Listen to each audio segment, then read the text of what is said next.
What's up, guys? My name's Brandon, and welcome back to Apple Weekly. In this episode, we're going to discuss even more iOS 18 features and changes. We're going to talk about why the next Apple Watch might be a letdown, why Apple did not want anything to do with Meta for their Apple Intelligence, Samsung is not even trying to hide their inspiration from Apple, a crazy AirTag story, and much more. So as always, if you want to stay updated with everything going on in the world of Apple, be sure to hit that subscribe button down below and check out the free Apple Den newsletter. All right, so let's start with even more iOS 18 features and changes. And the first thing I want to talk about is RCS support is finally on the iPhones. And you can see it in action right here. So I am texting with somebody on an Android, and we can see the red receipts, and it's not a bug because it shows the time now. We have our typing indicator. I've also sent videos and received videos, and they are in full quality, and they're not compressed to death like they were through SMS and MMS. And you can see it also shows RCS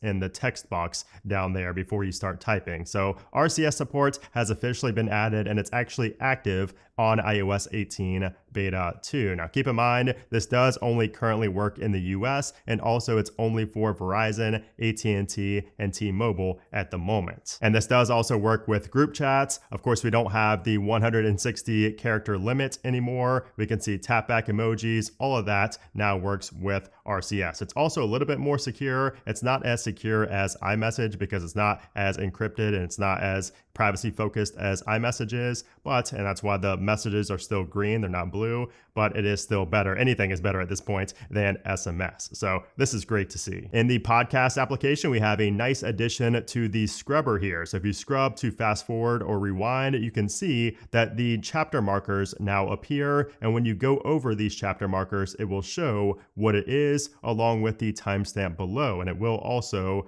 it shows you the full sentence there. It does have movement in the animation as well. So if I hover over right here, it shows everything in that title. And if I let go, it stays there for a moment and then goes back. So that's a nice little touch in the podcast app. And then as far as music goes, the music haptics seem to be working better here in iOS 18 beta 2. So we've always had the settings menu inside of our settings. So if you go into the accessibility section here, so if you go into accessibility and then down here to music haptics, that menu is not new. That was there in beta 1. The only thing that has changed is the red icon. The glyph icon has changed, but this menu is not new. It's just easier to access now and has that new glyph icon. But I've noticed that music haptics appear to be working better when you're actually on the now playing screen. It is still kind of broken from the control center, but you can see I can tap it and turn it off much better than it was in beta 1. And while we're in the settings, if we go into our general section and then down here to keyboard, we have a new toggle for show math results. So if you do not want the math notes feature working when you're typing something on the keyboard, you can disable that by turning off show math results. Also new with the math notes is if you start drawing out the math notes and put an equal sign, it no longer shows the answer to that math question right away. So it didn't work there. I guess my typing is just that bad. So we're going to try this again. We'll type in the equals and you will see that now it shows solve. So it no longer shows the little animation of the result coming in. We now get this new pop-up here that says solve with a new little equal sign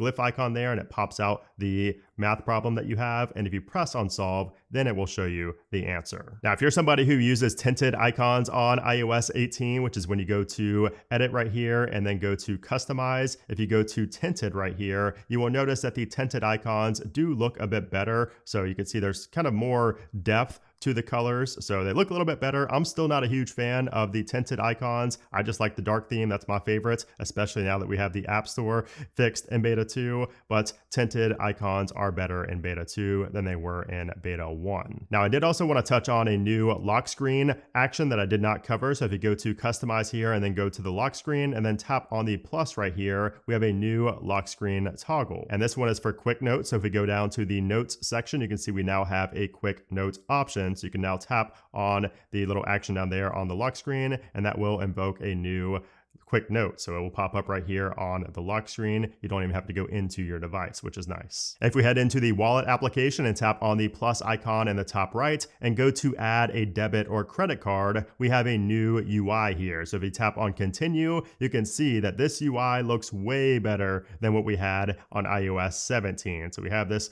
cool little animated UI and it says hold near card. So you can now add your card via NFC by just simply tapping it up against the phone. And this is the new default method of adding a card now, since most cards these days do have NFC built in. So it's going to make your life easier. But if you did want to enter the card details manually, there's also a button for that down there as well. And then also in the wallet app, if you go to your Apple Pay cash card and then go to send or request and go to tap to cash, you will notice that this is now active. So this was not working in beta 1, but now this is working in beta 2. And here's what the UI looks like when you put in a dollar amount and you are ready to send. And then speaking of the wallet application, we have a new wallet widget in iOS 18 beta 2 for connected cards. So this allows you to see your balance and card details for connected accounts. So this does not work for every card out there. I know it does work for MasterCard and some others, but you can add that and see if it works for you. Also new in iOS 18 beta 2 is if you go to your control center or in settings and go to the background sounds, we have two new sounds with iOS 18. We have night and fire. Now these were there in beta 1, but when you tapped on them,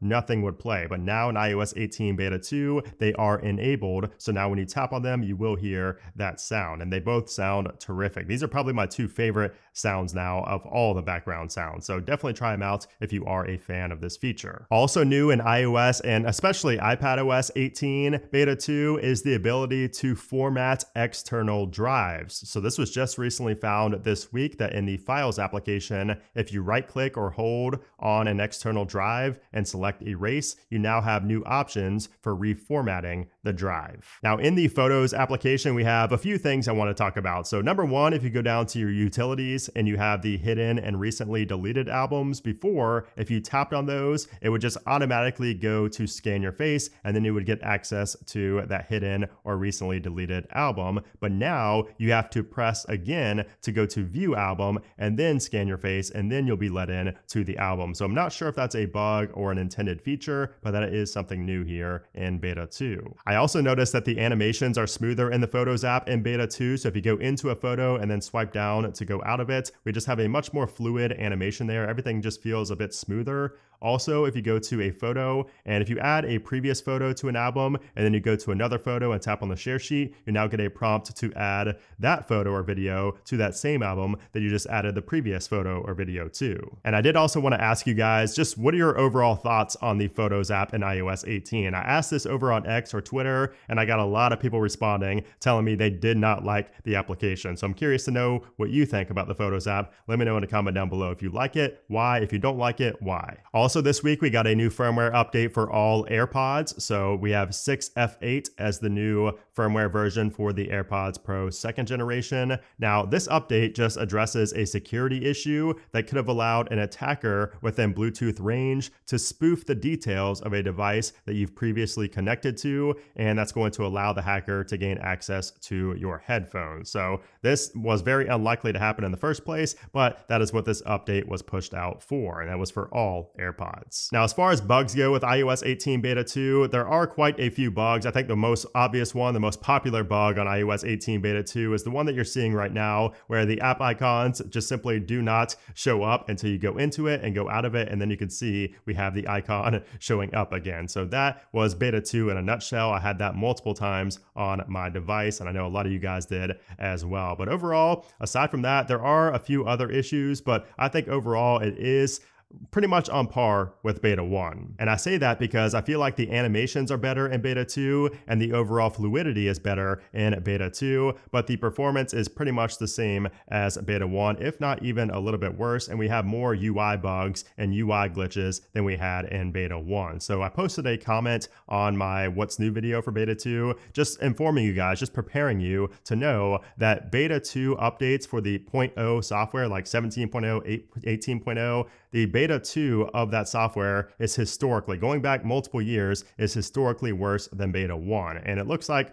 Myself, I don't think it's too much worse than beta 1, but I know a lot of you guys have reached out and mentioned that it is worse than beta 1. That's kind of why I wanted to post that comment, just informing you before you installed it to know that historically beta 2s are worse than beta 1s. I know it's counterintuitive, but usually it starts improving again after we hit beta 3, which is around the time we will see the public beta, and we'll talk about that in a moment. Now, I did also want to touch on the Geekbench scores because I found this pretty interesting as well. I did run a Geekbench score here, or Geekbench test, and I scored a 2854 on the single core, which is good. It's not as good as iOS 17, but you can see that the multi-core score was 6928, which is super low. Like, look back in June, all these different times I ran these scores, I got over a 7,000, well over 7,000 in every one of these. So for some reason, I got a really low score for that run on iOS 18 beta 2. So the Geekbench scores tell me that it's still not as good as beta 1 in terms of raw performance. Even this test right here from June 21st on iOS 18 beta 1 was significantly better on both single core and on multi-core. So yeah, no surprise for me. I was expecting beta 2 to be a bit worse than beta 1,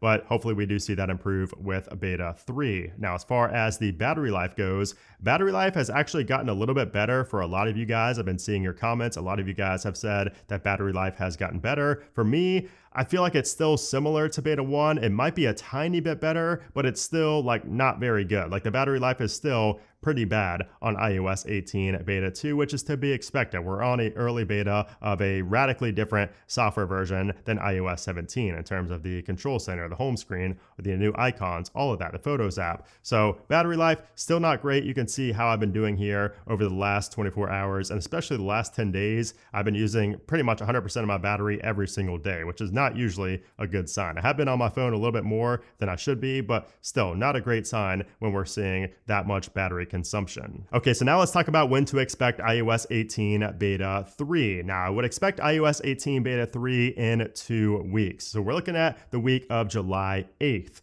So typically we see beta softwares on Tuesdays, but as we saw with beta 2, it is a possibility to come on a Monday as well. However, I'm going to stick to my gut and stick to what Apple does historically and say that we're going to see beta 3 on a Tuesday. I think Apple's going to go back to Tuesdays, so we could see it on July 8th or the 9th, but I'm going to predict we're going to see it on July 9th. Now, we could see the new public beta or the first public beta for iOS 18 come out that week as well, or we could see it the next week on the week of July 15th.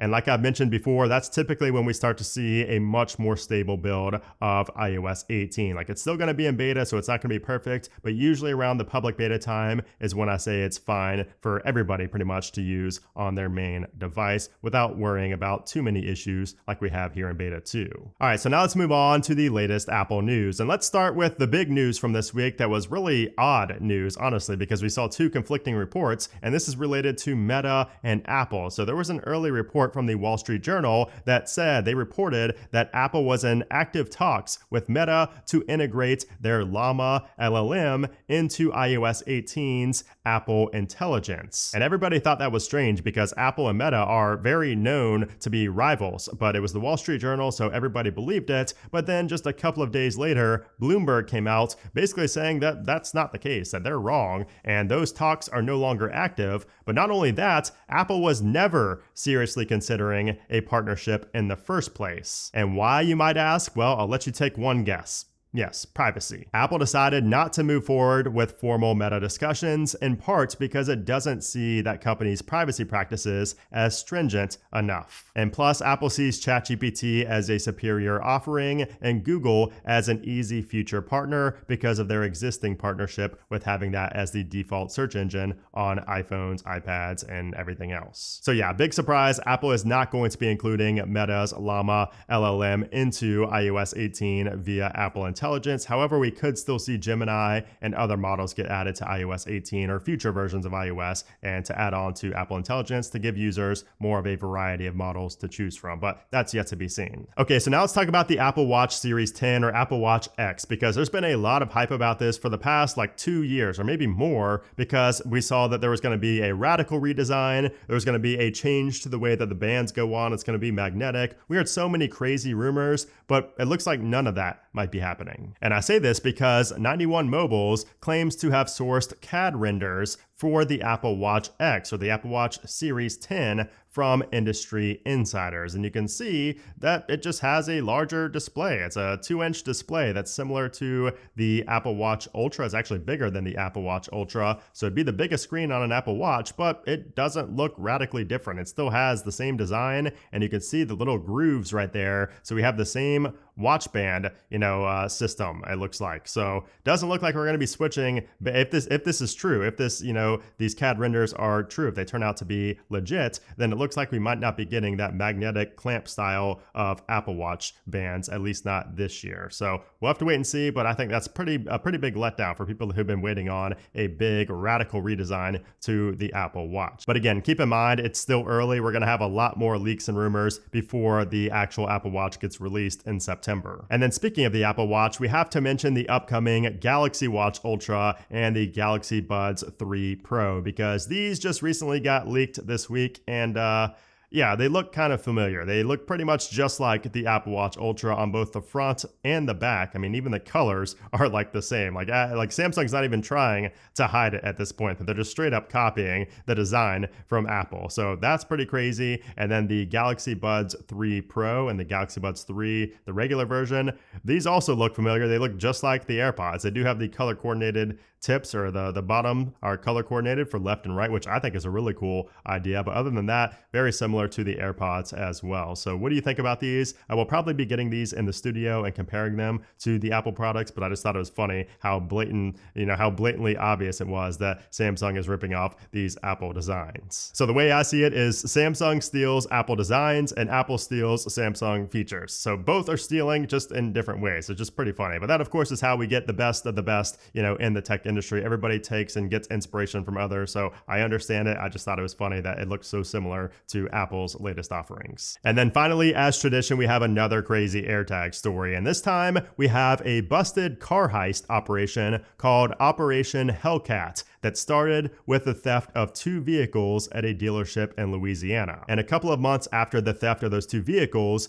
dealerships in the area began reporting that delivered vehicles were missing key fobs and mysteriously had AirTags inside. And it turned out that the surrounding dealerships all had previously been at this one dealership at one point, the one where the 2 cars were stolen, and then they went to the other dealership. So then in December, so several months later of last year, and then into January of this year, there were multiple attempted vehicle thefts at the same dealership where those cars were being delivered without key fobs and with AirTags inside. And what the thieves would do is they'd steal the key fob, they'd track the car on their Find My app because the AirTag was inside, and then they'd wait until it's in a location where it can easily be stolen, and then they'd take it. Now, at this point, the police knew who the suspects were and had already arrested some, but they were trying to catch everyone involved in the operation, which they eventually did. So police ended up arresting 6 individuals and obtained search warrants for 4 residences, and these searches revealed 19 key fobs,